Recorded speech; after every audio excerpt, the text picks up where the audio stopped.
여기 드라마 촬영 사전 답사를 위해 한국에 방문하게 되었다는 독일 여성이 있습니다. 그런데 한국에 대한 부정적인 소문을 듣고 기대 없이 한국에 도착했다는 그녀는 한국 공항에 도착함과 동시에 경악을 하며 입을 틀어막고 말았다고 하는데요. 그렇다면 그녀가 한국에서 대체 어떤 경험을 했던 것일까요? 안녕하세요. 저는 독일 출신의 마르티나라고 합니다. 저는 현재 독일 공영방송의 드라마 팀에서 활동 중에 있는데요. 저는 팀에서 사전 답사를 주로 맡았고 이번에도 촬영 직전에 촬영지 선정을 위한 사전 답사를 하기 위해 파견을 가게 되었습니다. 이번 드라마는 각본상 아시아에서 진행되는 드라마였고 일단 배경이 아시아일 것, 그리고 드라마의 주제에 맞게 선진적인 아시아풍의 도시 분위기를 갖출 것이라는 전제 조건이 있었는데요. 이 조건에 맞아떨어지는 국가는 한국과 일본밖에 없었고 그렇게 저는 한국과 일본 중에 한 국가를 선택하기 위해 두 국가로 파견을 가게 되었습니다. 사실 대부분의 팀원들은 이건 볼 것도 없다며 그냥 일본을 선택하자며 농성을 벌이기도 했습니다. 아무래도 독일은 이전부터 일본과 여러 교류와 협력을 했던 역사가 있고 또 이유는 잘 모르겠지만 드라마팀에서 일하는 인원들 중에는 일본을 이상하리만큼 좋아하는 경우가 많았기에 이들은 한국 같은 후진국에서는 어떠한 장점도 기대할 수 없다는 논리 없는 비난을 하면서까지 일본을 선택하기를 강요하더라고요. 이렇듯 한국을 원하는 인원들은 아무도 없었지만 그래도 저는 사전조사 담당으로서 최선을 다해야 된다는 책임감을 느꼈고 이번 촬영지 선정에 매우 객관적인 자세로 임하기로 했는데요. 배우가 연기를 하기에 최적의 환경을 가졌고 촬영을 하기에 충분한 인프라 등을 갖춘 곳을 선정해야만 성공적인 드라마 촬영을 할 수 있거든요. 그렇게 저는 촬영지를 고르기 위해 일본으로 떠나게 되었습니다. 하지만 저는 일본에 도착하자마자 예상치도 못한 경험을 한 뒤 그저 경악을 연발할 뿐이었는데요. 왜냐하면 일본 공항의 직원들은 기본적인 수속 과정마저 기계가 아닌 전부 직원들이 일일이 달라붙어 처리를 하고 있었고 이러한 비효율적인 상황 때문에 수속 절차는 계속해서 지연되기만 했거든요. 심지어 일본 공항은 애초에 설계부터가 잘못되었는지 도대체 어디로 나가야 하는지를 도저히 파악할 수가 없었는데요. 비행기 이동이 잦은 드라마 촬영 특성상 일본처럼 열악한 공항 시스템을 갖춘다면 불필요하게 낭비되는 시간이 많을 수밖에 없기에 저는 아무래도 일본은 매우 고평가된 국가일 뿐이었다는 것을 느끼며 근처에 있던 일본인 공항 직원에게 도움을 구하게 되었습니다. 그런데 이곳은 명색이 일본의 국제공항이었음에도 일본인 직원은 영어를 전혀 하지 못하는 거 아니겠어요? 그녀는 그저 제 영어 질문에 버벅대며 당황하기만 했고 저는 국제공항 직원이 영어를 하지 못할 거라고는 전혀 생각지도 못했기 때문에 그녀보다 더욱 당황하고 말았습니다. 그러나 더욱 황당한 상황은 따로 있었습니다. 그렇게 번역 앱을 사용해가며 겨우겨우 소통을 하며 드디어 본격적인 질문을 건네려던 그 순간 일본인 직원은 갑자기 자신은 교대 시간이 끝나서 가봐야겠다는 말을 해왔거든요. 아니, 이게 대체 무슨 상황이란 말인가? 저는 30초면 되니 답변만이라도 주고 가라고 대답했으나 그녀는 그저 규칙은 규칙이다라는 말과 함께 친절한 미소만을 건넨 채 그렇게 매정하게 떠나버리더군요. 이렇듯 저는 일본 공항에서의 느린 수속과 헛수고만을 겪다 보니 생각보다도 훨씬 더 늦게 공항에서 빠져나오게 되었습니다. 그러나 그렇게 겨우 도착한 호텔에서 저는 더욱더 경악스러운 경험을 할 수밖에 없었습니다. 왜냐하면 도대체 일본의 건물은 어떻게 지어진 건지 호텔 객실안은 바람이 그대로 들어오는 상황이었고 너무 추워서 이불을 덮고 있어도 한기가 고스란히 느껴졌거든요. 하지만 객실은 40년 전에나 사용할 법한 중앙난방 시스템을 사용하고 있었기에 저는 호텔 로비에 난방 좀 강하게 틀어달라고 부탁했죠. 그런데 일본 호텔 측은 그러한 개인적인 부탁은 호텔 내규상 들어줄 수가 없고 이 정도 난방으로도 더운 손님이 있으니 규칙이 존재하는 거라며 원칙은 원칙이니 바꿀 수 없다는 말만을 되풀이할 뿐인 거 아니겠어요?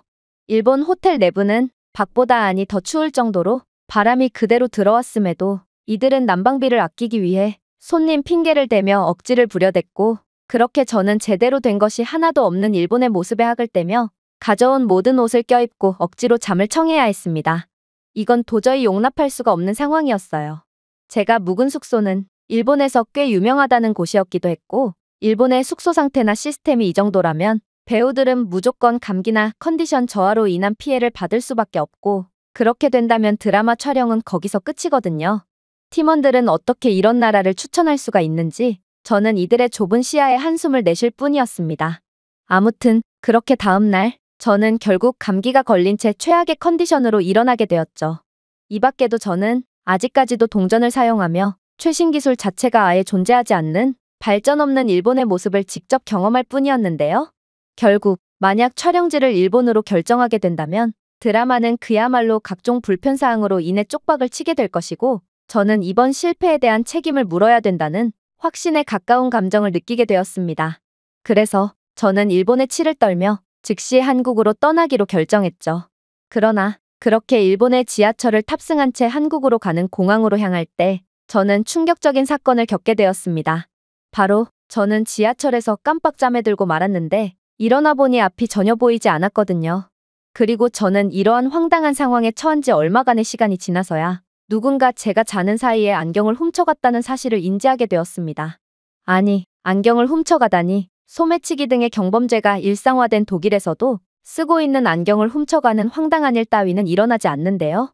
하지만 나중에 알고 보니 일본 대중교통에서는 모자나 안경 등의 이상한 물건들을 훔쳐가는 기상천외한 범죄들이 쉴 새 없이 일어나고 있다고 했고 실제로 일본 지하철 곳곳에는 모자를 조심하라는 스티커가 부착되어 있기도 하더라고요.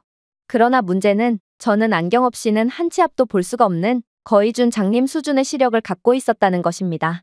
저는 이러한 한국에 가봤자 아무것도 하지 못하고 그대로 독일로 돌아오게 될 것이 거의 확실시되는 상황에 결국 좌절감에 휩싸여 눈물을 흘리고 말았습니다. 그러나 이대로 드라마 촬영지를 일본으로 결정하게 된다면 저는 제 무능력을 만천하에 공개하는 꼴이었고 이건 향후 제 커리어에도 심각한 오점을 줄 수도 있는 상황이었죠. 그렇게 저는 얼마 남지 않은 비행시간 때문에 얼떨결에 한국행 비행기에 탑승하게 되었고 한국에 도착함과 동시에 앞이 아무것도 보이지 않아 아무것도 할 수 없는 상황을 실감하며 무기력함을 느끼고 오열을 하고 말았습니다. 독일에서만 해도 안경을 맞추는 데는 최소 한 달 이상이 걸릴 뿐더러 저처럼 장님 수준의 시력을 가진 경우 초고도 난시용 렌즈를 특수 제작해야 하기 때문에 3달 이상의 시간이 걸리거든요. 당연히 저는 한국에 이렇게나 오랜 시간 머물 수 있을 만한 시간이 없었고 그렇게 한국에 도착하자마자 독일로 다시 돌아가야 할 위기에 처하게 된 것입니다. 그런데 그렇게 눈물을 흘리고 있던 그때 생각지도 못한 상황이 펼쳐지기 시작했어요. 바로 웬 한국인 공항 직원 한 명이 제게 다가오더니 유창한 영어를 구사하며 무슨 일이 있냐고 물어왔거든요. 저는 일본에서와는 달리 유창한 영어를 구사하며 먼저 도움의 손길을 내미는 한국의 모습에 놀라긴 했지만 아무튼 제 상황을 직원에게 말해도 달라지는 것은 없을 거라는 것을 잘 알고 있었습니다. 저는 그저 체념한 채 안경을 잃어버렸고 앞을 볼 수가 없는 제겐 한국에서의 시간이 더는 의미가 없게 되어버렸으니 독일로 돌아가는 비행기 티켓을 예매하는 것을 도와달라는 말을 건넬 뿐이었죠. 그런데 이 한국인 직원은 무슨 뚱딴지 같은 소리를 하냐는 듯 저를 빤히 쳐다보다가 이내 놀랄만한 대답을 해오는 거 아니겠어요? 글쎄요. 안경을 잃어버린 것과 다시 본국으로 돌아가는 것이 무슨 상관이 있는 건가요? 한국에서 안경은 30분만 해도 새로 맞출 수 있고 마침 인천공항 안에 안경원이 있으니 그곳으로 안내해드릴까요? 아니, 안경을 30분 만에 맞춘다니 이게 대체 무슨 소리라는 말인가요? 하지만 저는 이건 정말 말도 안 되는 소리라는 것을 알고 있었음에도 절박한 상황이었던 저는 그렇게 한번 속아보자는 생각을 하며 그녀의 안내에 따라 인천공항 내의 안경원으로 이동하게 되었습니다. 그리고 저는 한국의 안경원에 도착하자마자 혹시 모를 상황에 대비하여 늘 가슴속에 품고 있던 시력검사표를 내밀었는데요. 유럽에서는 안경을 맞추려면 별도의 안과에서 거만한 결과표를 제출해야 하기에 저처럼 안경이 목숨처럼 중요한 사람들은 늘 유사시를 대비하여 시력검사표를 들고 다니거든요. 그런데 안경사는 그런 저를 이해가 안 간다는 듯 멀뚱멀뚱 쳐다보더니 이내 영어를 구사하며 놀라운 이야기를 해오는 거 아니겠어요? 해당 시력검사표는 7년 전 검사표네요. 그동안 시력이 바뀌었을 가능성이 크니 다시 검사를 해보는 게 좋겠어요. 아니, 이런 조그마한 안경원에서 무슨 검사를 한다는 말인가? 저는 지금 안경사가 저를 놀리는 건가 싶어 항의를 하려고 했는데요. 그런데 안경사는 제가 화를 낼 겨를도 없이 이내 별도의 전문 검사 장비를 갖추고 있는 방으로 안내하더라고요.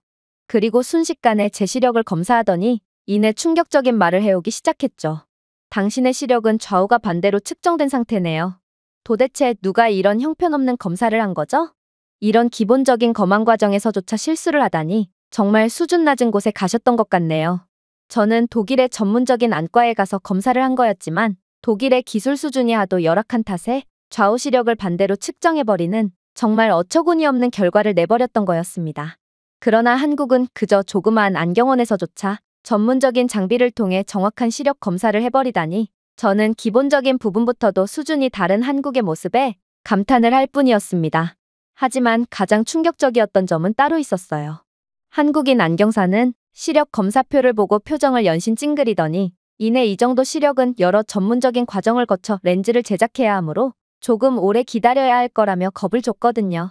저는 역시나 한국도 제 시력을 감당할 수 있는 국가는 아니었구나 싶었고 그렇게 한국도 3달 이상이라는 렌즈 제작 기간을 부를 게 분명하다고 생각하며 체념한 채 그녀의 다음 말을 기다렸는데요. 하지만 한국인 안경사는 원래 한국에서 안경 하나 맞추는 데는 10분이면 족하지만 제 케이스의 경우에는 2시간 정도는 기다려야 된다는 말을 건네오는 거 아니겠어요? 이건 정말 말이 안 되는 상황이었고 저는 안경사가 2달을 2시간으로 잘못 말한 건 아닌가 싶어 벙찔 수밖에 없었습니다. 그러나 안경사는 그런 저를 보더니 2시간이 너무 길어서 그런 거냐며 걱정스러운 표정을 짓더니 이내 자신이 최대한 빨리 처리해 볼 테니 일단 대기실에서 기다려달라며 저를 푹신한 의자와 와이파이까지 제공되는 대기실로 데려가더니 이내 커피 한 잔까지 내오는 거 아니겠어요? 저는 이러한 독일에서는 기대할 수 없는 초호화 서비스에 깜짝 놀라면서도 이게 꿈인지 생시인지 분간도 안 되는 상황에 그렇게 멍 때린 채 안경을 기다리게 되었습니다. 그리고 2시간이라는 짧은 시간만을 기다려도 되는 상황이라면 분명 안경의 렌즈는 손가락 두께만큼 두꺼운 저품질 렌즈를 사용할 것이 분명하다는 자기 합리화를 하며 놀란 가슴을 애써 진정시켰죠. 독일에서 평생을 살아온 저로서는 그간의 제 독일 생활을 완전히 부정할 정도로 무지막지한 속도와 서비스를 자랑하는 한국의 모습을 도저히 이해조차 할 수가 없었거든요. 그런데 그렇게 2시간도 안 되어 완성된 안경을 받아든 저는 그저 경악을 하며 머리를 감싸줄 수밖에 없었는데요. 왜냐하면 한국의 안경 기술은 전 세계 최고인지 안경은 2시간 만에 완성되었음에도 종이 한 장 두께만큼 얇을 정도로 매우 좋은 품질을 자랑하고 있었고 덕분에 한국에서 제작한 안경을 쓴 저는 더 이상 바보 같을 정도로 눈이 작아 보이지 않게 되었거든요. 독일에서의 3개월 동안 기다려야 겨우 제작된 특수렌즈 안경은 독일의 압축 기술력의 한계로 인해 제 눈을 원래 크기의 3배나 작아 보이게 만들었고 그 때문에 평생을 눈사람이라는 치욕스러운 별명으로 불렸던 저였지만 한국의 안경 압축 기술은 전 세계 최고 수준이었고 그런 한국에서 압축한 렌즈는 제 눈을 훨씬 크게 보이게끔 해주었던 거였습니다. 저는 이러한 한국의 어마무시한 기술력 수준에 혀를 내두르면서도 이 정도 속도와 기술이라면 도대체 얼마의 돈을 청구할까 싶어 순간적인 걱정에 휩싸였는데요. 독일에서는 제 특수 안경을 맞추는데 200만 원 이상의 거액이 들었기에 아무래도 한국에서는 그의 2배쯤은 요구할 것 같다는 느낌이 들었거든요. 그러나 그렇게 안경사가 청구한 영수증에는 20만 원이라는 황당할 정도로 적은 금액만이 찍혀 있었고 제가 영 하나를 잘못 붙인 거 아니냐고 묻자 안경사는 그저 충격적인 답변을 할 뿐이었어요. 한국의 모든 것들은 상향평준화되어 있어요. 한국에서는 정체되면 살아남지 못하거든요. 20년 전만 해도 모든 렌즈를 수입하던 한국이 이제는 안경광학 기술 부분에서 세계 최고를 차지하고 있는 것도 다 그런 이유 때문인 거죠. 그리고 이러한 한국의 기술력을 고려한다면 당신의 렌즈 제작쯤은 눈 감고도 처리할 수 있을 정도고 그리 많은 기술력이 필요하지도 않으므로 저렴할 수밖에 없는 것입니다. 이건 기술이 정체되어 저품질 물건을 비싸게 구매해야 하는 독일의 상황과는 정반대의 상황이었습니다. 또한 촬영을 이어나가다 보면 이렇듯 안경이나 렌즈 등이 분실되거나 파손되는 경우가 많은데요. 이런 경우 최악의 상황에는 배우의 안경이나 렌즈가 제작되기까지 몇 개월 동안 촬영 자체가 지연되기도 하지만 한국은 그러한 불상사를 너무나도 쉽게 극복할 수 있게끔 하는 국가라는 점에서 상당히 매력적인 국가라고 할 수 있었죠. 그렇게 저는 한국에서 새로운 빛을 얻고 본격적으로 한국의 이곳저곳을 사전답사하기 위해 이동했습니다. 그런데 놀랍게도 한국의 인천공항에는 버스나 지하철 등의 교통수단뿐만 아니라 한국의 전 지역으로 이동할 수 있는 초고속 기차까지 존재하는 거 아니겠어요? 심지어 한국의 KTX는 시속 305km의 속도로 서울에서 부산까지 2시간 30분 이내에 이동할 수 있을 정도의 빠른 속도를 자랑하고 있었고 이건 이번 촬영에서 엄청난 메리트로 작용할 게 분명했기에 저는 다시 한번 한국에 대한 감탄을 느끼게 되었죠. 조금 찾아보니 마블의 영화 블랙팬서 촬영 중에도 제작진들은 KTX를 이용해 부산 광안대교, 자갈치 시장 및 기타 장소들의 장비를 신속하게 이동시켜 물류 부담을 크게 줄일 수 있었다고 했는데요. 또한 한국에서 촬영을 이어나갔던 다른 글로벌 제작진들도 서울과 부산 같은 도시의 지하철 시스템은 엘리베이터, 넓은 문, 자동 안내 시스템을 완벽하게 갖추고 있어 민감한 장비를 최소한의 노력으로 운송하는 데 이상적이었다며 한국의 인프라에 대한 극찬의 반응을 보였다고 했습니다. 사실 배우들이야 사생활이 완벽하게 보호되는 차량으로 이동하지만 촬영에 투입되는 제작진들은 무거운 장비를 옮겨야 하고 이동 중에 여러 의사소통을 해야 하는 경우가 많아 이러한 기차 등의 대중교통을 이용하는 경우가 많은데요. 그래서 대중교통 인프라가 전 세계 최고 수준인 한국은 드라마 촬영을 하는데 가장 이상적인 국가인 것처럼 보였습니다. 그리고 이건 독일과는 수준 자체가 다른 모습이었기에 저는 약간의 현타를 느끼기도 했죠. 사실 유럽은 선진국인 것처럼 보이지만 대중교통이 몹시 열악해서 모든 촬영을 차량 대여를 통해 진행해야 하거든요. 하지만 차량 대여 과정 자체도 쉽지 않고 유럽은 도로 상태도 형편없는 경우가 많기 때문에 예상치 못한 지연이 자주 발생하곤 합니다. 그러나 한국은 그러한 조금의 지연조차 용납하지 않는 최고의 인프라를 가진 국가였던 거였죠. 물론 그렇게 탑승한 KTX의 시설도 매우 놀라웠어요. KTX에는 언제든지 전자기기에 배터리 충전을 할 수 있도록 초고속 충전 포트를 구비해둔 상태였고 간이 책상으로 간단한 문서 작업을 할 수 있도록 해둔 상태였거든요. 이건 독일 기차와는 차원이 다른 모습이었기에 저는 한국에 더욱 반할 수밖에 없었는데요.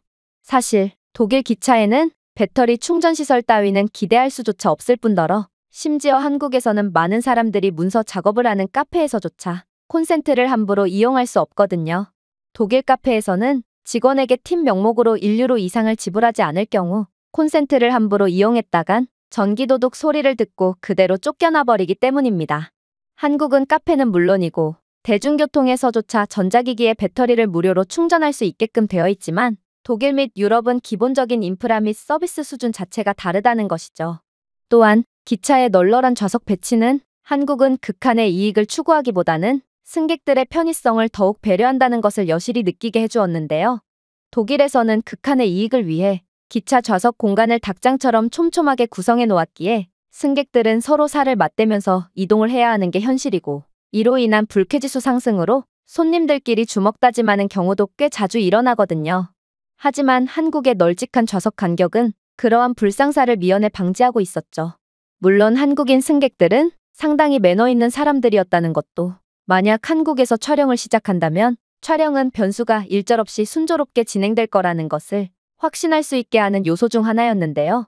일단 제가 키가 작은 탓에 짐을 기차 위 선반에 올리는 것을 어려워하고 있자 한국은 승객들은 너나 할 것 없이 나서 저를 도와줬을 뿐만 아니라 제가 한국 기차를 처음 이용하는 상황에 얼이 빠져 있자 옆자리에 앉은 한국인 승객은 놀라운 영어 실력을 자랑하며 제게 상세한 설명으로 도움을 주었거든요.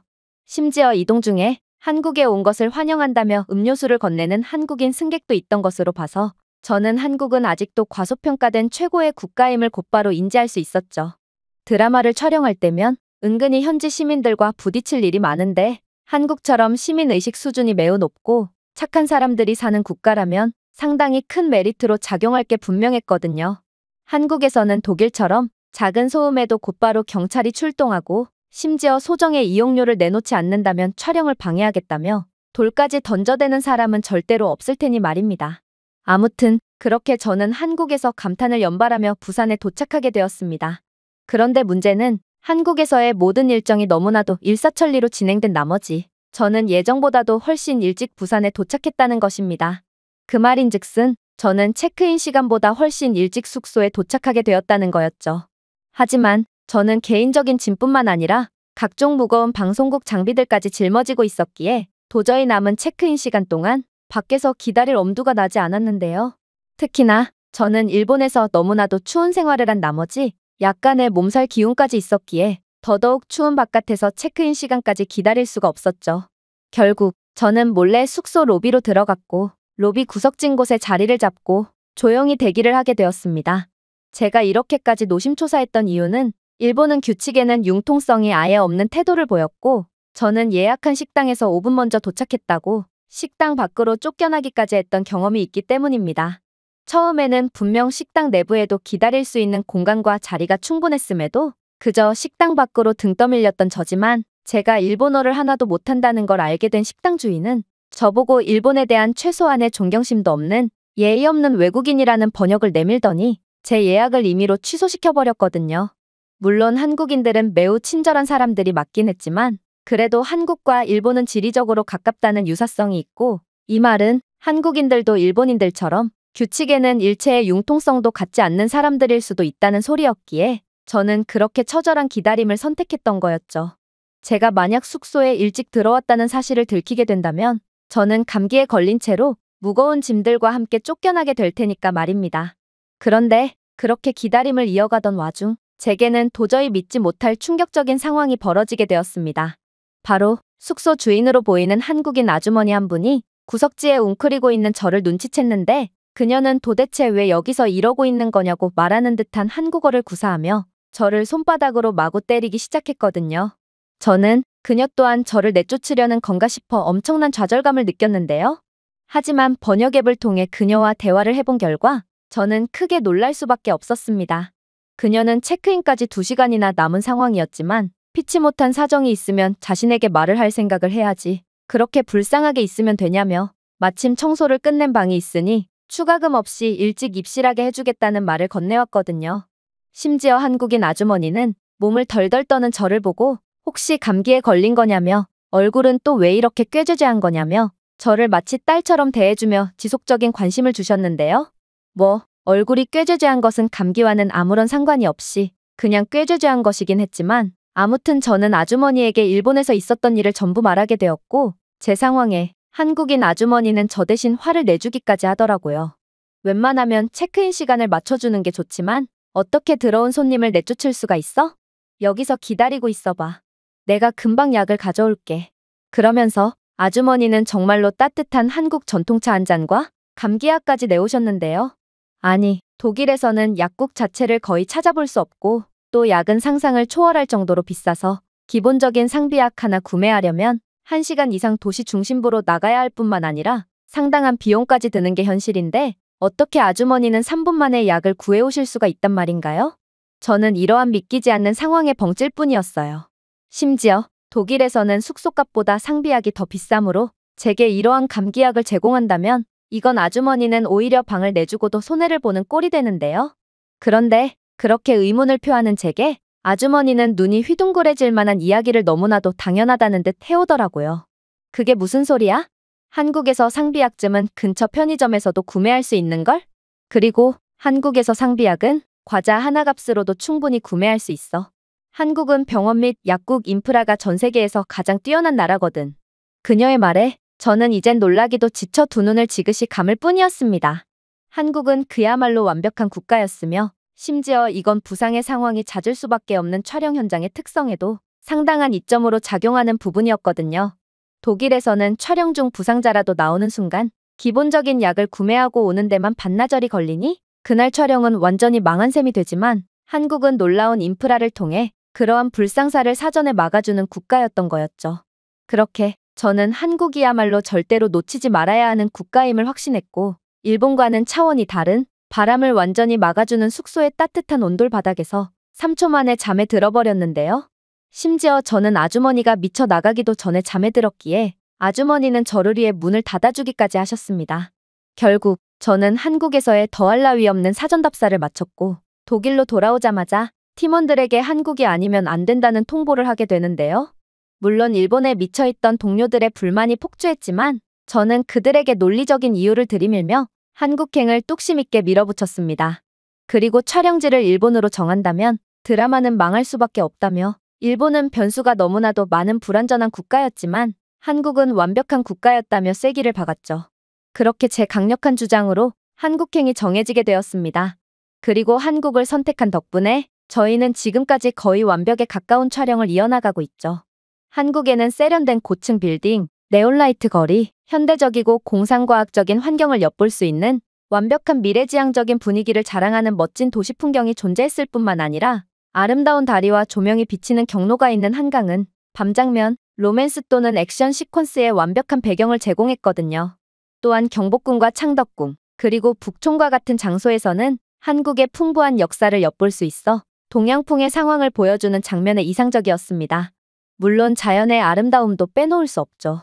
제주도 해변과 절벽부터 설악산까지, 한국은 고요한 풍경부터 험난한 모험 배경까지 다양한 자연 촬영 환경을 제공했거든요.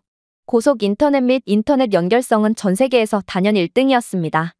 제작진은 한국의 5G 네트워크가 제공하는 원활한 파일 공유 기능에 연신 감탄했고, 덕분에 독일 현지 인력들과 원활한 소통을 이어나갈 수 있었는데요.